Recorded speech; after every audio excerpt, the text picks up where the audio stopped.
I want to start off this writing corner with a story.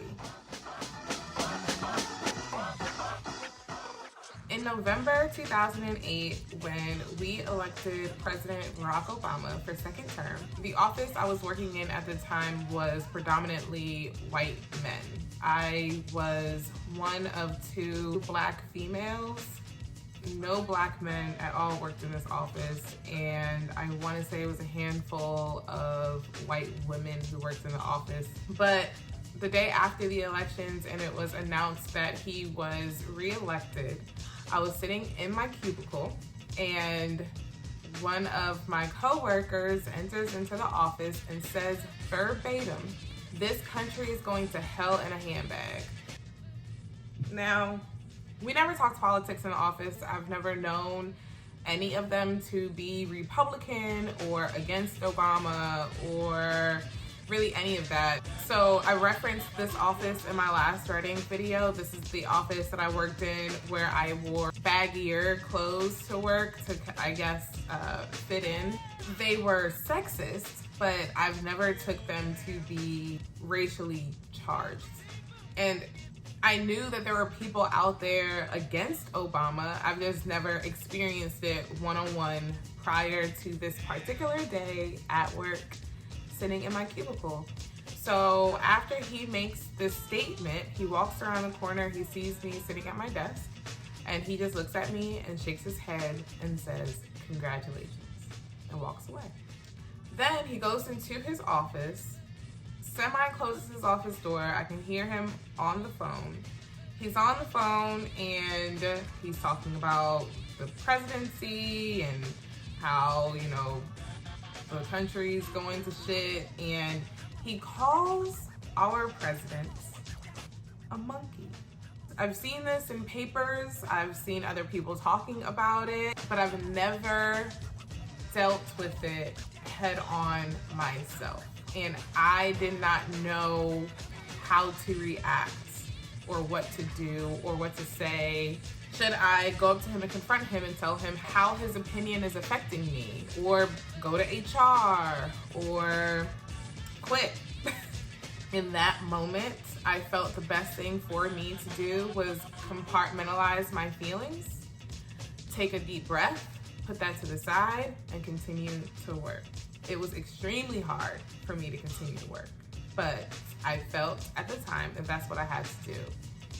These are the things that we have to deal with on a daily basis. I know in my last writing video, when I talk about being a Black woman in corporate America, I talk about the multiple difficulties or conflicts that we go through on a daily basis in the office. Add on top of that what is happening in the outside world. We are literally seeing our brothers and sisters get tormented, followed, killed, and there's no justice for what is happening to us out there. We are hurting right now. As a community, we're hurting, and it's hard for us to grieve and try to be one with our community and then have to turn around and slap on this professional face when we go to work. It's a lot to deal with, so in today's Writing Corner, I am providing tips on how to maintain your level of sanity as a Black professional. Before we get into this video, if this is your first time watching my video, hit the subscribe button and hit the alert button to get more videos like this one. I promise you will not be disappointed. If you are disappointed, go ahead and leave me a suggestion for what my next video should be. But if I do your suggestion, you're gonna have to subscribe in order to see if I did your suggestion. So go ahead and subscribe. I did not write this down in my 3 tips. This is a bonus tip that I am giving in the beginning. But my bonus number 1 to my number 1 is your Bible.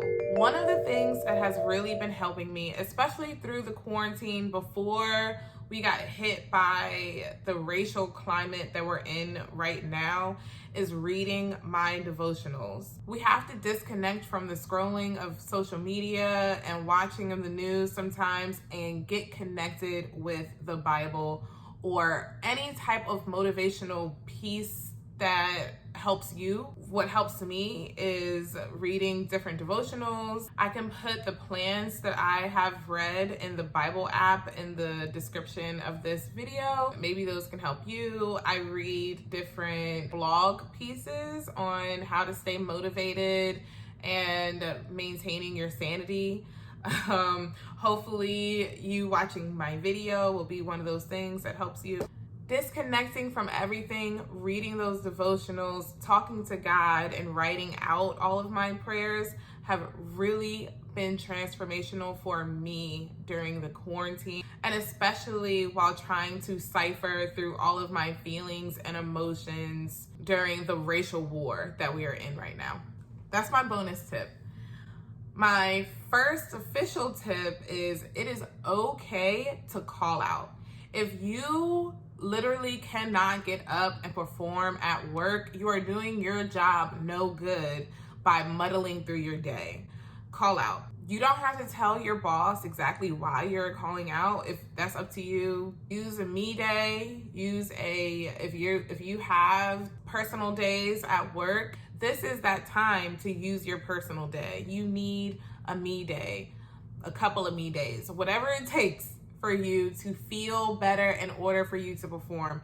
You are no good to your coworkers and your boss if you aren't taking care of yourself first. And it is okay to call out. Sometimes we beat ourselves up because we want to go above and beyond, especially as a Black female professional. We go above and beyond, period, because we know we're the lowest man on the totem pole. So if we don't show up to work first, outperform the person next to us, we tend to beat ourselves up and criticize on how we could be better.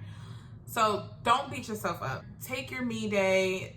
Going back to my bonus tip number 1, take your me day, disconnect, connect with God, read your Bible, or just connect with yourself. Whatever it is that you need to do. My tip number 2 is check your health insurance and see if your job or your health insurance covers therapy. Talking to someone else could be really helpful in this time, getting you a therapist that you can connect with. I have a therapist. I have been seeing a Black female therapist because that is who I resonate with and I feel would be beneficial for me. See if your health insurance covers therapy. I can put a link below to an app that's called, I believe it's called Black Therapy for Girls. It provides a list of your local therapists in the area that's available, and I believe a majority of them, I can't speak for all therapists. My therapist does video calls. So you don't have to go anywhere because we're apparently, are we still battling COVID? I think we're still battling COVID. So we don't have to go anywhere. You don't gotta put your mask on. Also, see if your job has a mentorship program. A lot of bigger companies have mentorship programs where you can link up with the older professional and talk to them about how you're feeling and kind of get a perspective from them and how they've navigated through this or how they've experienced this. And that could be beneficial for you because you're both working for the same company, the same organization, and they can kind of lead you in the direction that you need. My tip number 3 is a couple of parts as well. I guess I shouldn't have put numbers on these tips. I should have just said, here's everything I think that you should do in this time because I'm doing a majority of these things. But my tip number 3 is do not feel obligated to explain yourself. Oftentimes, we feel the need to over-explain. If Suzanne at work is not understanding Black Lives Matter and she comes to you and says, hey, can you explain to me what Black Lives Matter is? And you sit there and you don't have to do that. Susan's going to have to do her own research, okay? You do not feel obligated. When our coworkers ask us questions like that, like, here's another example. Like when a coworker asks how you get your hair like that, I feel that it is good intentions. It comes from a good place. What I don't think they understand is how draining those questions really are. And to ask us, what does the Black Lives Matter really mean, is such a deep question that it is okay if you do not want to answer that question. They might not understand it, and you could say something like, you know what, Susan, I really just want to get this presentation out of the way. Sorry, not sorry. But don't feel obligated to explain it to them. I have often found myself being the token Black girl in an office, and not in the typical token Black girl that you would think of, but like the one person that people would come to ask Black culture questions. It's very exhausting. I've been asked where crumping came from. Why do they throw shoes over the power cords in some parts of the world? I have been given Tyler Perry bootleg movies because I was told that I love all Tyler Perry movies. For the record, I don't like any Tyler Perry movie, except for Four Color Girls, but that wasn't his movie. That was a play adaptation, so that doesn't count. Anyway. So, it's exhausting. It is exhausting being the token Black girl. So you don't have to do it. Don't feel obligated to do it. Let them do their own research. Another bonus tip when dealing with your coworkers, don't assume that they know what we're going through. And don't assume that they care either. I was naive like this. I was naive going into the workforce. I just assumed that if they're nice and they're talking to you, they must think like you. And that wonderful November 2008 day showed me otherwise. So don't assume it. Just go to work and do your job. Or don't go to work, take a me day, and then go back to work and do your job. You don't have to continue to compartmentalize your feelings or act like nothing is bothering you and act like there's nothing going on in the world. Feel them. Your feelings are real. It is okay to feel them. Take time for yourself. Take off of work. Seek a therapist. Find a mentor. Speak your truth. You can do all of those things and maintain professionalism in corporate America. If you decide to employ any of these tips, or if you have any other recommended suggestions to maintain your sanity, please leave those comments below. I would love to hear your feedback on if this helped you or anything else that is currently helping you during this time. The essential employees who have to go into work every day, those of us who have to telework every day, we can do this. We can stay strong. We are in this together. Thank you for watching.